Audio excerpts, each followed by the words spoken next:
Hello everyone, hope you are doing great. In the previous videos, we saw how this patch generates the sets, the original, retrograde, inverse, and inverse retrograde forms, and how divides those sets into individual nodes. Today, I'm gonna explain how those nodes are being triggered. So let's jump right into it, and it's basically what you are seeing at the screen. Is this system.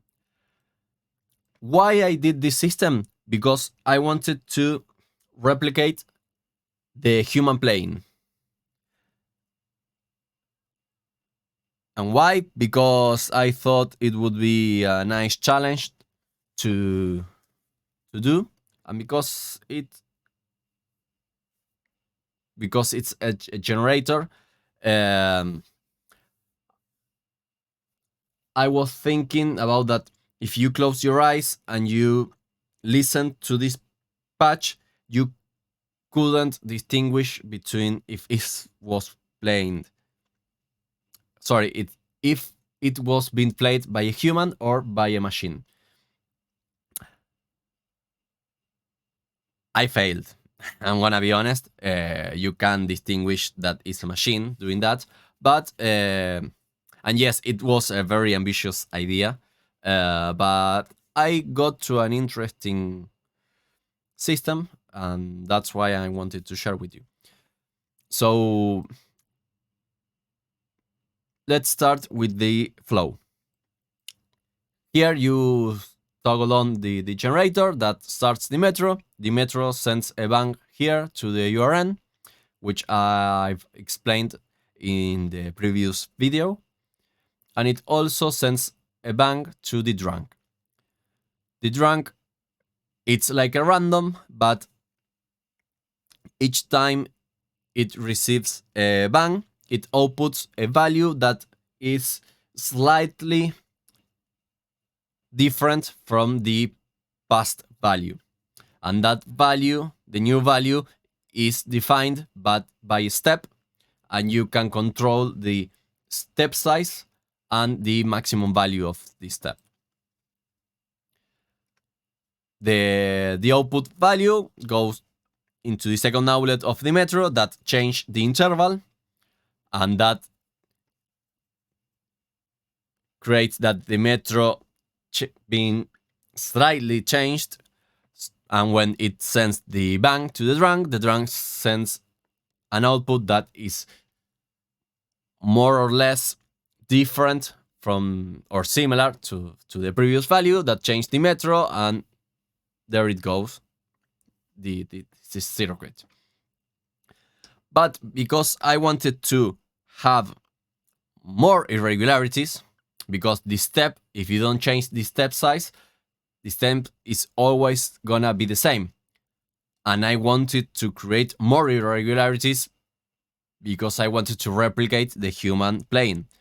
And the human plane is very irregular. So the challenge here was to create a system that is very irregular, or in other words, it has the minimal regularity possible. So that's why I was changing also the step size. Yeah, the step size. So each time the drunk sends a value, it goes right here into the random, and the random changes the slider, and the slider changes the step size. So what it means is that the next value that the drunk will output, if the previous time was plus or minus 500, a step size of 500 of a variation could be 500 higher or 500 lower.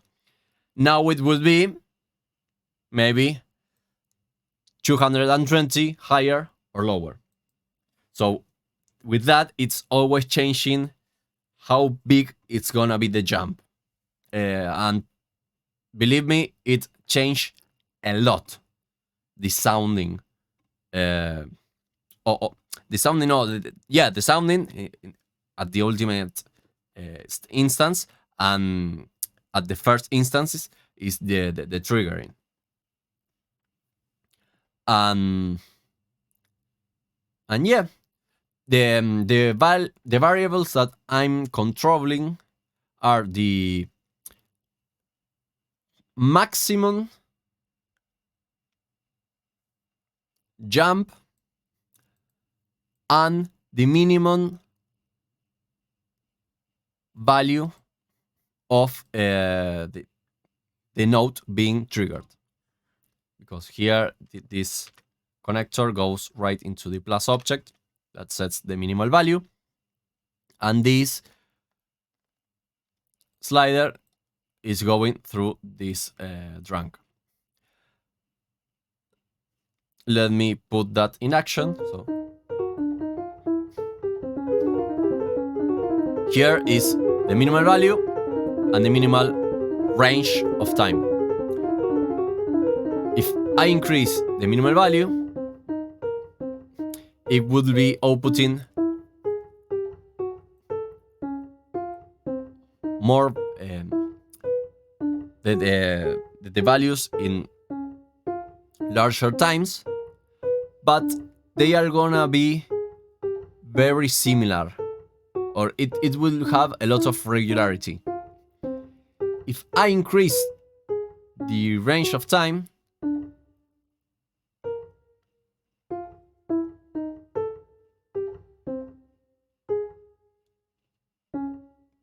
the nodes will be triggered with more randomly.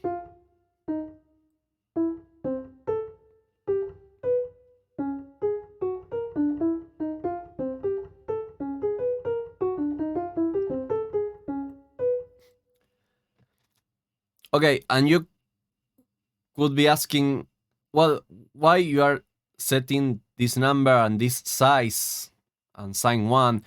That's because it happened that sometimes the random will set a very high value to the step size, and that step would be way, way, way, way higher than the range size of the drunk.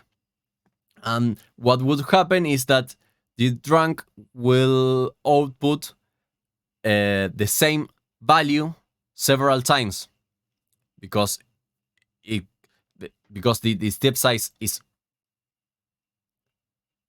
very large. It will have a lot of numbers that will be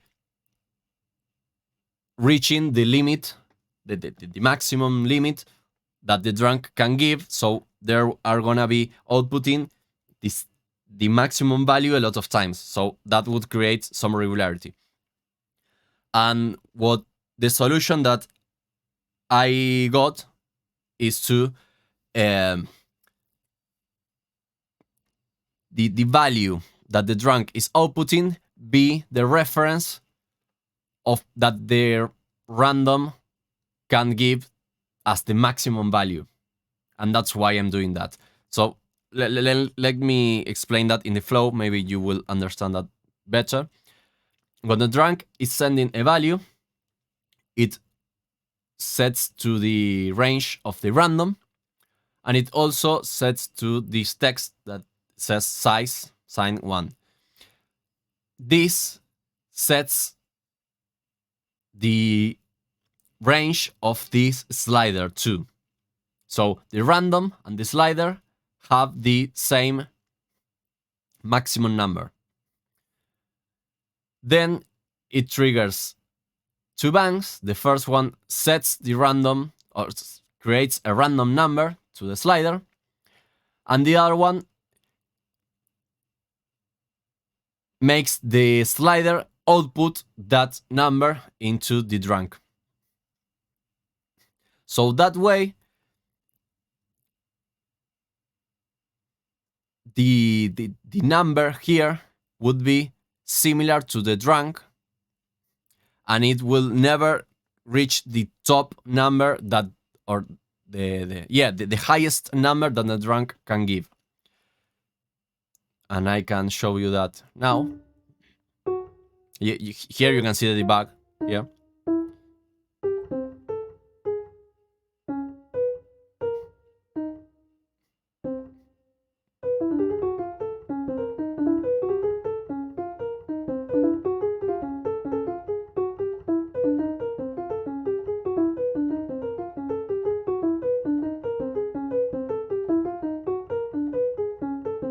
See, there will never be two numbers. It will never output the same number 2 times in a row.